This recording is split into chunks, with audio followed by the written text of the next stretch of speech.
Oh, you're right, Lebo. I'm exceptionally excited about this next interview. His previous album, titled Winds of Samsara, apart from taking the already well-traveled Wouter Kellerman around the world, reached #1 in the US Billboard New Age Albums chart, among other charts. It also earned him several awards, which include the 2015 Grammy for Best New Age Album.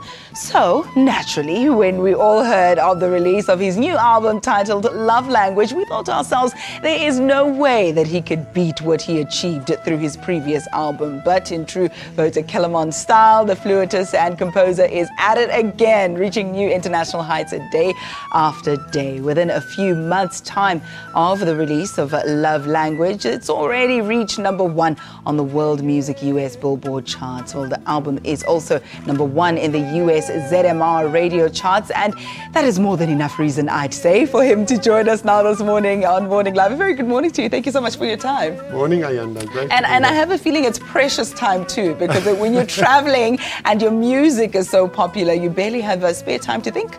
Yeah, we're actually leaving for the US tonight. We're playing Carnegie Hall on Friday night in New York, so we're very excited about that. So I think I can label this an exclusive interview. I have bragging rights. But Wouter, thank you so much for joining us. Tell us a bit more about Love Language.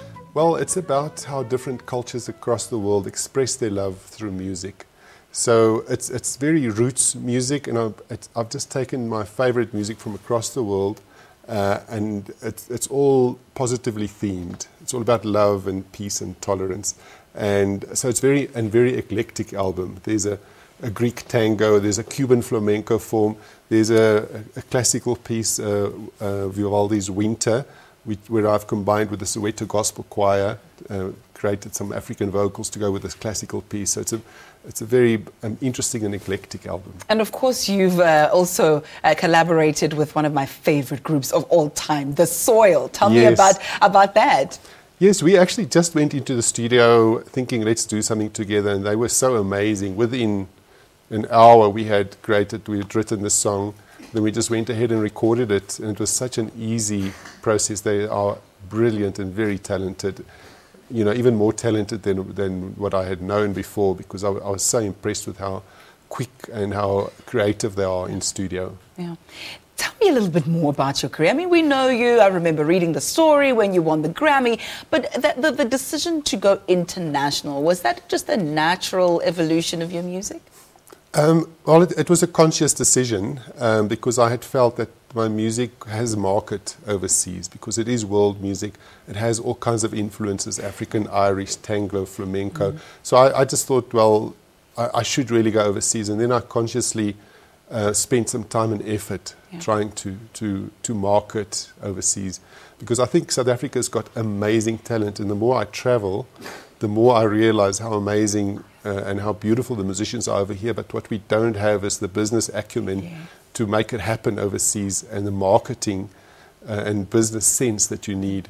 So I'm also an electronic engineer, but my passion is music. But the advantage of having had my own engineering business and having learned some business sense has helped me to promote the music overseas. So you're quite hands-on as well in the administrative part of music. Yeah. Speak to us about the journey in pursuing those international markets, how easy or difficult it was. You make it sound that there was a lot of hard work involved. It was incredibly difficult. Yeah, we traveled, we went over to the US many times, and with hardly any attention initially. It was really hard, and we didn't have a booking agent. We had to phone. I know when we wanted to play the Kennedy Center in Washington, D.C., that's one of the most prestigious places to play. My manager, Tulsi, had phoned them, I think, about 26 times, and each time they say, well, sorry. And then the last time she phoned, they said, someone just cancelled now, so why don't you come in the week after next? Yeah. You know, so it fitted our plans, and we were over there performing. Persistence paid off. It paid off. And how does it feel now that you're riding this wave of success? I mean, we thought there's no way that you could beat the Winds of Samsara, and now Love Language is already making its mark. What is it like? It's incredible. You know, I'm just trying to grab the opportunities as they come along, because as we all know, they don't last. People forget. So I've just been working 20-hour days, trying to grab and making the most of it, and you know, this has just created a platform for me to put my music up on, and so I just want to make the most of it. Well, congratulations, and keep doing us proud. We are rooting for you and Trevor now, because Trevor Noah is also overseas flying the flag high for South Africa. The CD is out. It is available in stores. Am I correct? Yes, iTunes Music, as well. Lovely. Love language, Wouter Kellerman. I'm going to leave it with this quote: "The simple choice to take as one's native tongue, caring and compassion, not just for a partner or family member, but for everyone around you, is the seed from which this album project grew." Amen and amen. Out in stores. Quick ad break. Morning Live continues after this. Stay with us.